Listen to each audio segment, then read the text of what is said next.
Eu preciso começar por uma notícia que movimentou bastante esse final de semana, deixou muita gente preocupada e a gente precisa entender a dimensão desse problema e o que significa a decisão prolatada por Alexandre de Moraes, né? E é interessante isso, porque a gente conversa toda hora sobre abuso do poder, no caso dos ministros do Supremo Tribunal Federal, e aqui entra uma questão que sempre foi crítica minha, né? O ativismo judicial cancerígena. Olha isso. Alexandre de Moraes suspende norma do CFM. Cadê? A gente tem aí norma do CFM, Conselho Federal de Medicina, que restringe aborto legal acima de 22 semanas. Matéria aqui da Folha, hein? Em sua decisão, ele diz que os efeitos da resolução estão suspensos até o julgamento final da controvérsia. Essa liminar é quando o juiz ele decide algo considerando a urgência de determinado assunto. Então ele dá o provimento na canetada. Pá! Ele autoriza algo que está sendo pedido na canetada, naquele momento, para suspender essa resolução do Conselho Federal, que restringe o aborto legal resultante de estupro após 22 semanas. Na decisão, ele diz que os efeitos da resolução estarão suspensos até o final do julgamento e determina que o CFM seja comunicado e que forneça informações no prazo de 10 dias. Depois disso, abre para o AGU e para o Procurador-Geral da República. A gente está falando de um caso,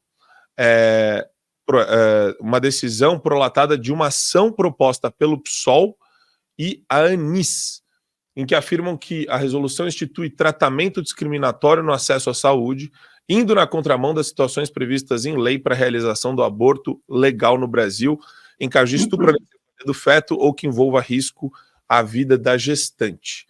Para variar, Paulo, Gustavo e Adriles, lembram da Débora Diniz, que processou a Giovana, aquela influenciadora lá do Rio de Janeiro, que deu uma opinião sobre a origem dos trabalhos da Débora? Essa senhora é fundadora da ANIS, Instituto de Bioética, Direitos Humanos e Gênero. E na opinião dela, a decisão está acertadíssima. Abre aspas, é uma resolução que impede o melhor tratamento de saúde e a melhor ciência. Eu vou começar pelo Paulo Figueiredo, porque, de novo, Paulo, a gente está falando do ativismo judicial, dessa questão de você ter toda hora alguém do PSOL, alguém de um partido de extrema esquerda recebendo provimento de uma demanda no Supremo. Essa é uma das questões, Marco, onde eu aceito ser chamado de extremista, porque normalmente as minhas posições políticas não estão no extremo do espectro, né? Eu costumo enxergar nuances em muitos assuntos, mas o aborto é uma das questões onde eu estou no extremo, onde eu não considero o aborto em absolutamente nenhuma hipótese, porque considero que é assassinato. Essa questão específica desse caso, ela levanta algumas nuances que eu, na verdade, quero ouvir vocês, quero debater aqui com vocês, porque eu acho que tem um componente interessante. O aborto, ele você é o doutor aqui do programa, não sei se Gustavo é advogado também, né? Mas o Adriles e eu não somos, e pelo que eu entendo, no Brasil o aborto é ilegal, é crime. Tá, crime previsto no Código Penal, com exclusão de ilicitude para alguns casos específicos, como risco de vida para a mãe e a questão do estupro. E depois tem uma decisão do Supremo Tribunal Federal, aí já é decisão ativista, que inclui anencefalia também nessas exclusões. Então tá lá, tem a previsão do que é exclusão de licitude. E daí você tem uma decisão que é uma norma do Conselho Federal de Medicina, que restringe para 22 semanas. Aí você fala o seguinte, bom, em primeiro lugar, 22 semanas, né? O que são 22 semanas? São mais ou menos, um pouco mais de 5 meses, né? Você foi estuprada 5 meses atrás e você ainda não quis fazer o aborto? 5 meses atrás, você demorou 5 meses do seu estupro para tomar essa decisão, para descobrir que estava grávida, para tomar essa decisão, me parece ser uma coisa meio injustificada. A dúvida que eu tenho, como alguém que sempre preza que a lei seja seguida, é se a gente quer que uma entidade profissional, de categoria profissional, tenha o poder de legislar dessa forma. E eu fico preocupado com isso. Porque se hoje o CFM tem o poder para mudar a lei, e eu posso estar falando uma bobagem aqui, realmente quero ouvir vocês. Se hoje o CFM tem o poder de, com uma instrução normativa, uma portaria, sei lá o que o CFM faz, ele pode restringir algo dentro da lei. Amanhã, se o CFM estiver na mão da esquerda, como está dentro dos Estados Unidos, as associações médicas, a AMA aqui nos Estados Unidos, né, American Medical Association, todos os conselhos, os bars aqui, é tudo dominado pela esquerda. Então eu fico preocupado se e essas entidades não são entidades que têm representação popular, as decisões não são debatidas pelo povo num parlamento, como é para ser o modelo republicano. Então eu me preocupo e jogo aqui para ouvir a opinião de vocês, poxa, é difícil dizer isso, mas se talvez não esteja correta a decisão do Alexandre de suspender é muito difícil falar isso, porque é dar razão para o Alexandre, que é uma coisa que já me dói muito, e também é concordar com uma decisão que facilita o aborto. Mas porque eu não entendo que talvez o CFM tenha... que eu queira um CFM com este tipo de poder, e eu não sei o que vocês acham disso. Por favor, me eduquem, não é uma posição que eu tenho consolidada, não. Na prática, Paulão, e aqui eu vou dar, por enquanto, um panorama geral, tá? Ainda não vou entrar essencialmente no mérito, mas já vou jogar para o Gustavo o seguinte: na prática, não existe limite estabelecido na lei de idade gestacional para abortos com relação a estupro, risco à saúde da mãe e caso de anencefalia. E a resolução do CFM impõe esse limite. O que acontece? O processo, né, depois desse período, se chama assistolia fetal, que você insere uma injeção cheia de produtos químicos no feto para evitar que ele nasça com sinais vitais. Você mata o bebê. Inclusive, esse procedimento, imagina, é recomendado pela OMS, é tido pelos protocolos nacionais e internacionais de obstetrícia como a melhor prática assistencial à mulher em caso de aborto legal acima de 20 semanas. Qual que é o negócio aqui que a gente está falando? Existe um ambiente cinzento, porque, na verdade, não é tão cinzento, tá? Marco, você é um advogado. Tudo que a lei não restringe está permitido, não é verdade? Tudo que a lei não restringe está permitido, exatamente. Logo, o caminho para a restrição das 22 semanas é o caminho que foi seguido nos Estados Unidos, nos estados. A Flórida, por exemplo, passou no mês passado uma lei que restringe para 20 semanas o aborto. Como é que foi o processo da lei?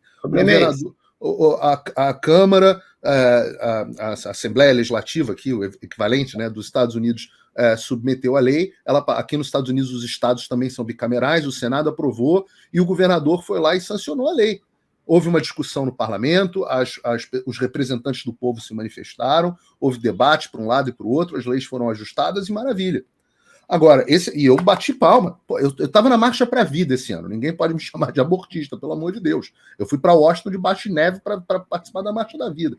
Agora, quando você entra num aspecto onde você tem uma entidade de classe que cria uma restrição que não está prevista na lei, eu não consigo, mesmo que seja o Alexandre e o aborto, eu não consigo defender esse tipo de coisa.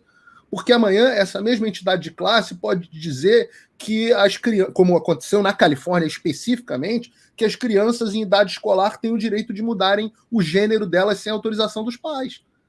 Então, se você permite que um grupo de burocratas não eleitos, você está aumentando o poder dessas entidades de classe, que eu já acho que tem um poder absurdo. Eu sou quase libertário nessa questão de entidade de classe. Eu acho que não devia nem existir. Poder de regulação não devia ter nenhum. Olha, se você quer ver um exemplo, o Conselho, quer ver o pior exemplo? O Conselho Federal de Psicologia, ou todos os conselhos de psicologia internacionais, que se tornaram destruidores de família e mentes humanas. Mas não há necessidade, pelo menos em ciência, de algum tipo de consenso? Esses conselhos não contribuem para algum tipo de consenso? Para determinação de uma doença, para determinação de uma patologia, para determinação de um tipo de tratamento, para que não haja, entre aspas, picaretas que possam furar a bolha da ciência. Tudo bem, hoje a gente tem uma ditadura pseudocientífica. É isso! Mas aí é um paradoxo. Se não houver conselhos, não vai haver nenhum tipo de conselho. Cada um fala da própria cabeça. Meu receio é esse, Paulo. O consenso é o livre mercado de ideias, Adriles. O livre mercado das ideias. As pessoas submetem as ideias e você pode ter conselhos. Mas isso é perigoso. Em medicina e ciência, isso é muito perigoso, né? Paulo. Viver é perigoso. Mercado de ideias. Pode ter muito picareta que vai se vender muito bem. E pode matar alguém. Então, assim, é uma discussão longa essa aí. Deixa eu só jogar para o Gustavo o seguinte. A gente está discutindo aqui, e o Paulo colocou um tema interessante, que é o seguinte. O Supremo está cheio de superpoderes. O Supremo age de maneira ativista, tá? Nesse caso aqui, a gente está falando de um instrumento do controle concentrado de constitucionalidade que permite que você acione diretamente o Supremo para decidir sobre normas do âmbito federal. Aí você tem o que é o aborto tardio, né? A gente está falando aqui de aborto tardio. A ideia da legislação é proteger a vida, certo? A gente está falando de um direito, de um ordenamento jurídico que protege a vida. Neste caso aqui, Gustavo, a resolução do CFM se coloca nesse sentido, né, de proteger a vida. Por quê?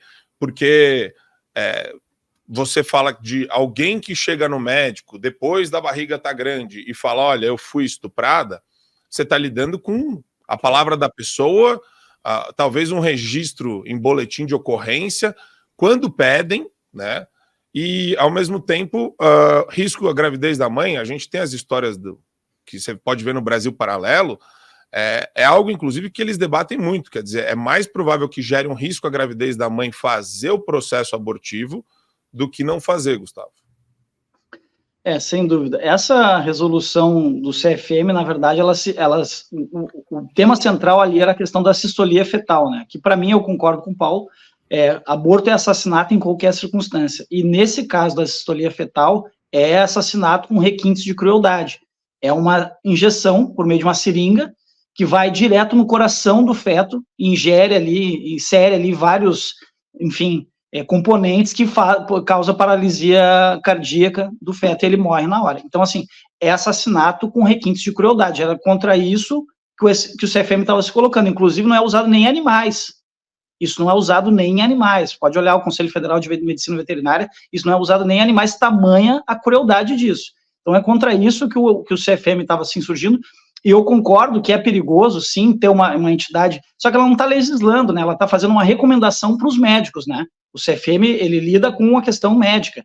E aí eu prefiro que o CFM legisle, entre aspas, do que o judiciário, né? Que não tem nem competência para isso.